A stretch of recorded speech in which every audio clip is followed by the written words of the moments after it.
Hello, I am Sydney. And I'm Melanie. And this is Drawntaneous. Woo! It is our second guest episode with the lovely friends of ours. Would you guys like to introduce yourselves again? Hi, I'm Joseph. Hi, I'm Kaiden again. Yay, friends! Hoorah. I don't know why you like us on the show. We're dinguses. It's fine. We're lonely. Also, you gave us your Yeti to borrow. Yeah, you're kind of sponsoring us. We're going to keep bringing that up every single episode till we get our own. Or maybe until Yeti decides to sponsor us. Well, as if that's going to happen. Just have us fake sponsor. We just like their shit. Like, not sponsored, but sponsored. Please sponsor us. Okay, so Sydney, today you will be drawing a Ghibli character in the 70s aesthetic. Ooh. That's a good This one. is why I said, do you want to have a little preview of what you're getting yourself into? No, because I know enough 70s stuff. I know what I'm gonna do. Okay, Oh, cool. I'm excited. So confident. What character are you gonna draw? Well, I want to be surprised. Okay, we'll be surprised. yeah. Alright. It's gonna be obvious real fast. Okay. I'm sure. And while you're doing that, we're going to chat about childhood foods and what we ate growing up. So, everyone, we'll start with, what was your typical meal as a child? Either for breakfast, let's skip lunches, because I'm assuming that was a lot of school lunches, which, unless it was incredible, unless you got bento every day, homemade by your family, then by all means, talk about it, but I don't want to talk about the sandwiches my mom made all the time for me. So mostly breakfasts and dinners. Express. Or the Panda, oh, don't drag me for that. I'm gonna drag you for that. My mom did, our last couple years of high school, she would go to Panda Express, order us combo meals, and bring them to us for lunch and hand deliver them. That's so sweet. Because she didn't want to cook. But anyways, who would like to start? I'll start this time. So, I grew up with an Asian family. My family all came from Indonesia, but they all have a lot of Chinese influence in their cooking at the very least, because we are ethnically Chinese. We all just lived in Indonesia. I was born here, but my grandma lives with us, and so she would cook a lot of traditional Indonesian foods or Chinese foods. So I would get up in the morning and, sometimes there would be stuff ready, just a bowl of rice and some sort of protein and eggs that my grandma made. And then by the time I get home from school around 3 o'clock, I would come home, it would smell like Indonesian food, so I'd have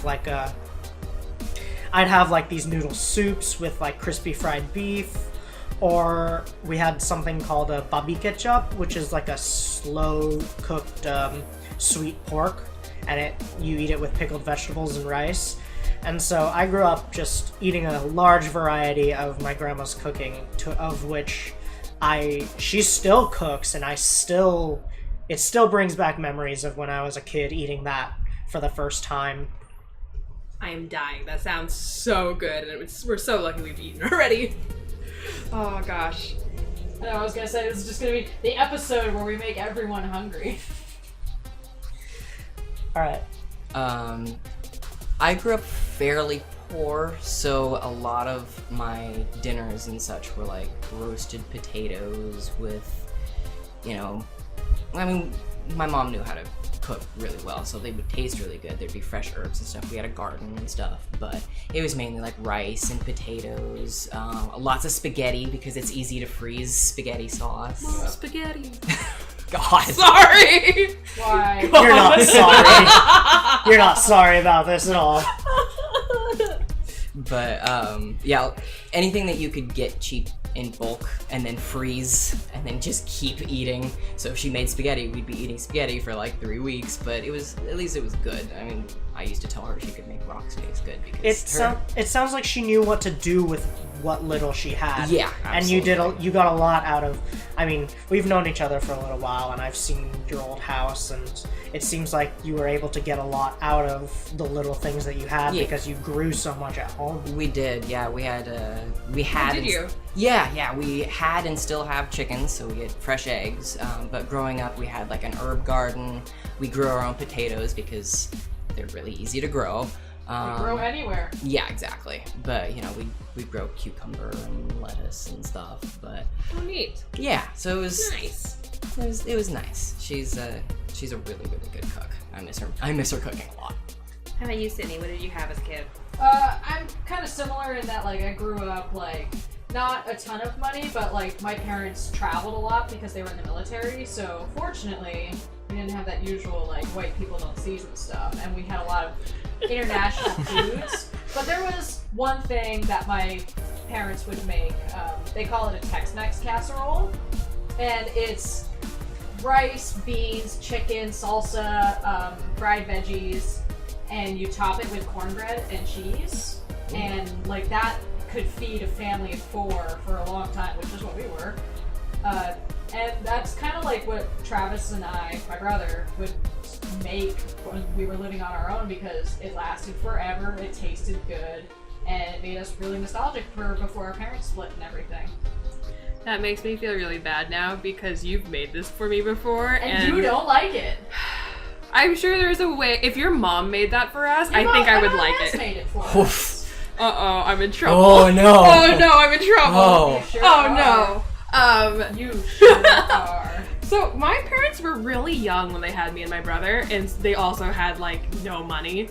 Surprisingly, knowing me now, but like I grew up being looked after by my Filipino grandparents. I don't really remember a lot of what they cooked for us, but I'm assuming it's a lot of what my mom started cooking for us after we got more money. There's one specific thing that you've talked about, like that has to do with fish. Oh, my grandfather, we lived in Chicago at the time, and my grandfather would always go ice fishing in the winter, and he would make this really good fried fish. And it's like, I don't remember what kind of fish he uses, or he used. I can replicate the recipe mostly if I use any white fish, apparently, is what I've kind of found out. But White fish is easy to cook with, so I wouldn't be surprised. And it was like, honestly, all it is you marinate the fish in vinegar and a little bit of salt and pepper, and then you bread it, and then you fry it. And it's so good with rice. That was what my grandparents would make us a lot, because they just had all this fish frozen.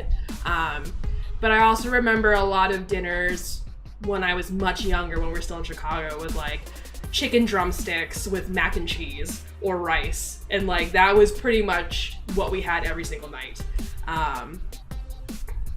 Further down the line, I remember more breakfasts, so it's a lot of like garlic fried rice, which is very Filipino, with spam and egg. We'd also get champorado, which is a chocolate porridge. It's very good, and I love it very much, and I was actually going to make it for you guys tonight. I might still make it for you guys tonight. We'll see. It's so good. That sounds delicious. It's like, it's very easy to make. It's a rice porridge with chocolate, and then you top it with condensed milk, and it's so decadent. Apparently my mom would have it with fried fish for breakfast. I'm like, we've never done that, but I think I want to try whenever I have some friends who go fishing sometimes. I'm going to try and get them to give me some fish. So we'll see what happens. Filipino people really love that condensed milk. It's so good. It's so good. Well, I guess it'd be better for Mel to explain why that is. Oh, it's because they're islands and you can't raise cattle on the islands. Oh yeah, so it's like you had powdered milk, you had condensed milk, you didn't get like fresh dairy. I think, looking at my mom's family, and she said this herself, I think they were just in general calcium deficient over there. Because my mom's family immigrated over here. But she would say a lot of times how like they'd have coffee as kids for like breakfast, and like something like their fish or their rice or whatever, and then they would soften the bitterness of the coffee with like powdered milk and stuff, and like that was what she remembers having. I'm like, oh wow, okay, oof indeed. Thank you, Mom. And so we very much appreciate our dairy, even though my mom's lactose intolerant. And my brother. Man. And pretty much my entire Filipino family is lactose intolerant, but they love their dairy. I think that was all of our childhood things. The next question is, how did your tastes in food evolve as you grew older? If we need to think on that a little bit. I grew up as an undiagnosed autistic kid, and so I had a lot of issues with like textures and only eating specific things. Like I didn't like sesame seeds on my hamburger bun, so if we went to like Burger, I wouldn't eat at Burger King because their buns have sesame seeds on them. And as I've gotten older, I've definitely grown out of that a little bit. I was gonna say, because sesame seeds are delicious. They are delicious. I'm so glad you grew out of that. I like mushrooms a lot more now. I've definitely, especially now that I've moved in with Kaiden and her family has started to cook for me. Her grandmother actually makes sure to make a vegetarian version of whatever she's making and make it not spicy just for me. So nice. I'm so jealous. You have an Asian grandma cooking for you. It's amazing. And so, of course, I can't turn that down. So something that I, would probably not eat if someone else gave it to me, I have to try it because it's Kaiden's grandma, right. and she made it for me, so I have to try it. And so she's definitely pushed me to, Oh, that's cool. Yeah. We have to pause real quick because that reminds me of, so the whole not being able to turn down food. Sydney had a very similar experience when she moved in with my family briefly. Sydney, you want to tell us about that Is this in particular? Is this on footage or off? No, this is on. Go ahead Okay, and because you said let's take a break, and I was like, oh, are you gonna take. say No, something? we're just taking a break from the general conversation. Please share the mango story. Oh god. Oh no. Please. Okay, Uh-oh. so fun fact, I'm allergic to mangoes, and when I first moved in with Mel's in-laws, when we were like figuring out our living situation. My parents, your in-laws. Right. Look. It's confusing, I know. It's new. still new. We're only a year married. Anyway, Mel's mother, Morella, is very nice, and she made me a mango, and she like sliced it up real pretty. She put I think she put some tahini on it, and like it was so nice. And my dad's family is from the deep south, and their big thing is if somebody puts food in front of you, you eat it because they made you food, and that's super nice. So I just started eating this mango, fully knowing I was allergic to it. And I start, breaking out, and Morella's like, oh my god, are you okay? I was like, I'm sorry, I'm allergic to mango. I don't think I can eat anymore of this. And she's like, oh my god, why didn't you say anything? Oh no. And that was kind of like one of my first interactions of living with Mel's parents. Oh, I love that story. I love bringing it up whenever I get the opportunity to. Oh, Shaming me. I just find it for so being funny. polite. Anyways, was there anything else, Joseph, that you wanted to talk about? Or being forced to eat Asian grandma's food is the extent of what you had in mind? I actually wanted to share something specific. I don't know what she made. Kaiden might be able to elaborate a little more. It was the egg, the spicy egg. Ooh, that Oh, sounds so she makes a tomato and garlic chili braised beef with and in the same sauce she makes hard-boiled eggs that are kind of marinating in this tomato chili sauce. And she knew that I was vegetarian. She's like, well, you can't eat the beef, so, you can have the egg. And I'm like, and Kaiden told her that, it's gonna be too spicy for me because I cannot handle capsaicin. And she takes this little bowl of water and hand washes the chili sauce off of the egg so that I could eat it. And she hands it to me and she's like, okay, you can eat it now. And it was still really spicy, but I had to eat it because she went out of her so way. sweet. It was so sweet. Oh my goodness. Aww. Yeah, so for me, surprisingly enough, so I love cooking now. I'm so into food in general. It's important to me, but when I was a kid, that was not the case. I was very picky. I would only eat buttered pasta. I would. Oh goodness. I wouldn't eat some fish. One of my biggest regrets in life is going to Japan and not wanting to eat sushi there. No! Now I'm 21. I love food, and I'm like, I can't afford to go to Japan, but I want to go so bad because now I like all of the food. Yeah. I'm Bummer. Exactly, yeah. I'm a trash can now. I'll eat anything. A raccoon power. Basically, I'll try anything twice just to make sure, if I don't like it, I won't have it again, but I want to try everything. So now I'm looking back, I'm like, oh man, I want to go back to Japan because I didn't get to eat ramen, I didn't get to eat sushi there, and So yeah, my food taste developed from basically nothing to I'll eat anything. Excellent. Because everything's delicious. It really is. If you can do it well, then it's gonna be good to eat regardless of what it is. I just finally looked over at what Sydney is drawing and oh my gosh, this needs to be a print. You need to finish this. Yeah, this is incredible. Oh. Oh, it's so good. It's so good. Okay. The pressure's on now. I Feel the know. pressure. It's such a good pose and it's so dynamic and I love it. And All it's right. still very obviously her. Oh, yeah.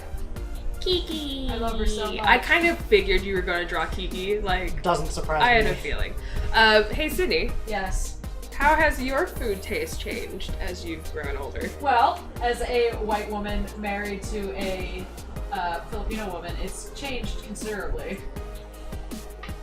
I got distracted, sorry. Siri thought I was talking to her, and I'm not. Well, Quiet, Siri Siri. needs to mind her fucking business. Yes, Siri. But yeah, why don't you tell me more about being married to this lovely Asian wife? Yeah, it's quite something. Well, largely, I have to eat far spicier food than I'm used to. I try and not make it so spicy. I know, you do try. I'm just weak. Yeah, you are. I think Kaiden can relate to Mel a little bit on that. How do you make something taste like chili without making it spicy? Unfortunately, I don't have the luxury of doing that because we really think Joe has like a severe intolerance to Yeah. capsaicin. So Yeah, I'm just a baby. Yeah, you're a yeah, Oh. unfortunately for me, that means like I can't cook with chili at all. Oh, no. Even like the chili sesame oils are sometimes too spicy for him. Aw. So And it's not even that it's too spicy, it's that there's just an intense physical reaction. Right. yeah, so unfortunately I have to skip the chili even though my Asian ancestors are looking down on me like, why are you not putting chili in this? But- Oh, sad. So, like, I went from my primary carb being pasta Oh, yeah. to being rice. Which, Sorry about that. No, that's fine because I'm actually I don't have celiac, but like my family has tons of just different food issues, and wheat is something that sometimes gives me a reaction. It's honestly, if it's fresh, I think my problem is with preservatives because I have issues with pork, but I do wonder if I had like fresh pork, like if that would be better for me. Because having fresh bread is better for me than like having like bread that's Right. pumped from a factory. Right. And same thing with eggs for you, right? Yeah, because like when you Oh, that is so when tragic. y'all gave me eggs, like those were amazing. Your chickens put out some quality shit. Oh yeah. The cheapest eggs that I wish we could buy are like $1.69, but Sydney will have a terrible reaction every single time, and so we have to go for like, instead of $1.69 for 18, we go to a dozen for like $2.50, Yep. Yeah. and it's just like, oh, Yeah. it hurts. The only grocery store eggs that I would ever consider buying, I think, are $4.95 a dozen. Oof, Yeah, it hurts so much. I know. That's why we have our own chickens. Yeah. We have 23 of them. we have so many eggs, and that's so worth it. I put those eggs in carbonara. I make stir fry so with jealous. it, Oh my and gosh. let me tell you something. Having your own chickens is one of the best decisions you can make because they basically poop breakfast, Uh-huh. and the quality once think- you yeah. once you eat a farm fresh egg, you will never want to eat store-bought eggs again. I'm sorry, that just reminded me of a stand-up. I thought you. We'll show you guys that later. It is not PG appropriate at all. It's about shitting breakfast. Oh, good. Oh. okay. Sydney! Oh boy. Sydney! Oh Yes. boy, howdy. Ah. What? We swear all the time on this show. This is true. What about That was you? very graphic. What about you, Mel? How have your food tastes changed? Well, you see, in 2001, this is kind of a bummer, but it's fine. My mom was diagnosed with cancer, and as part of her recovery, she went to culinary school because she couldn't work anymore, and she was just so sick that she was like, okay, well, now that I'm well enough, I can't take going and working and having a normal job, I'm going to go to culinary school. That is my dream. And she experimented so much. She liked learning about all the different kind of cultures, and so she basically every week she'd be cycling through a different culture and like learning new cuisines. And she had a really big baking phase, but I think she had specifically like a baking unit, and so she learned how to decorate cakes. And so for like an entire month or so we had just cakes everywhere. But definitely it's something she's continued to carry with her since going to culinary school, so she's constantly learning new recipes.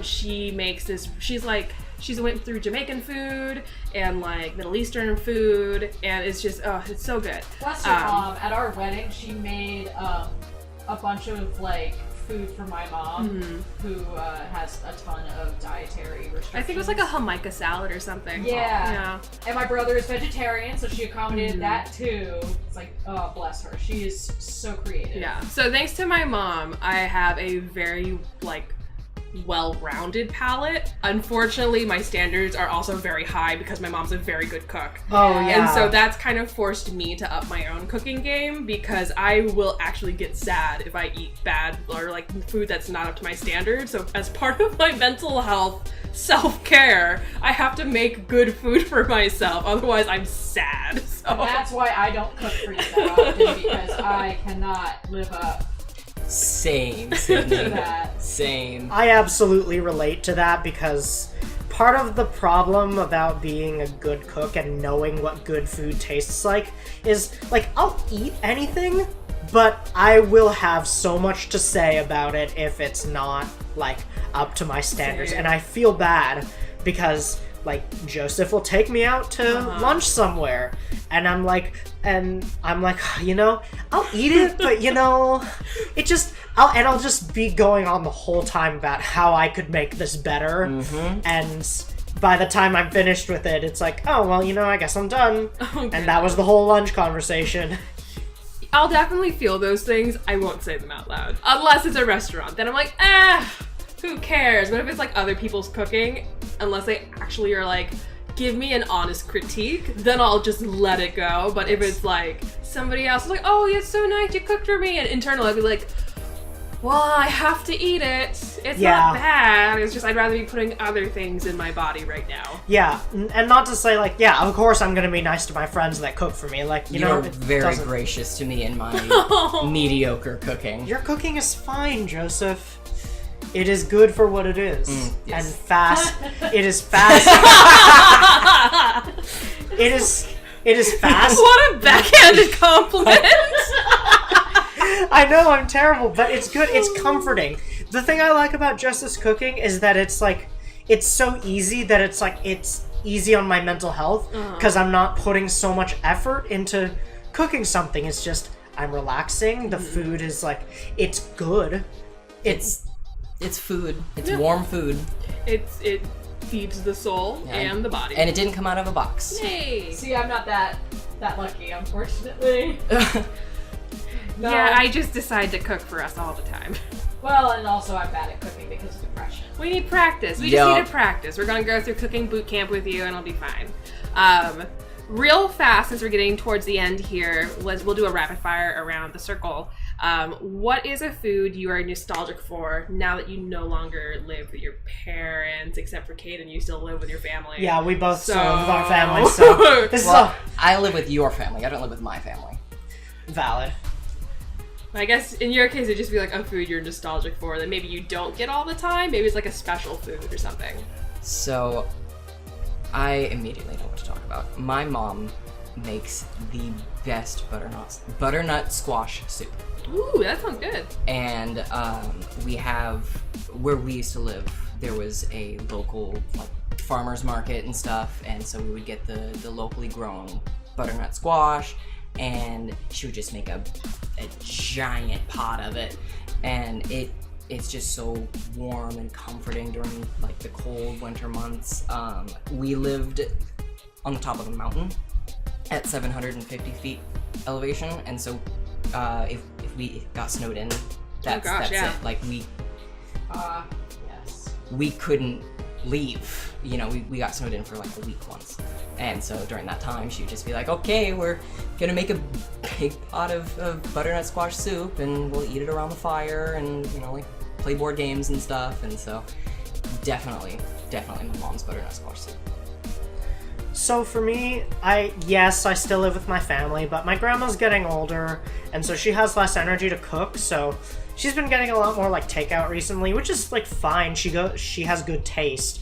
There are a couple things I miss from her. I miss she made this Chinese garlic rice. It's not like garlic fried rice. You boil your rice, you cook your rice with chicken stock and garlic and sesame oil, and so it makes like it's not fried rice, it's just like a fresh pot of rice that just tastes like garlic, and she'd make it with this like poached ginger chicken.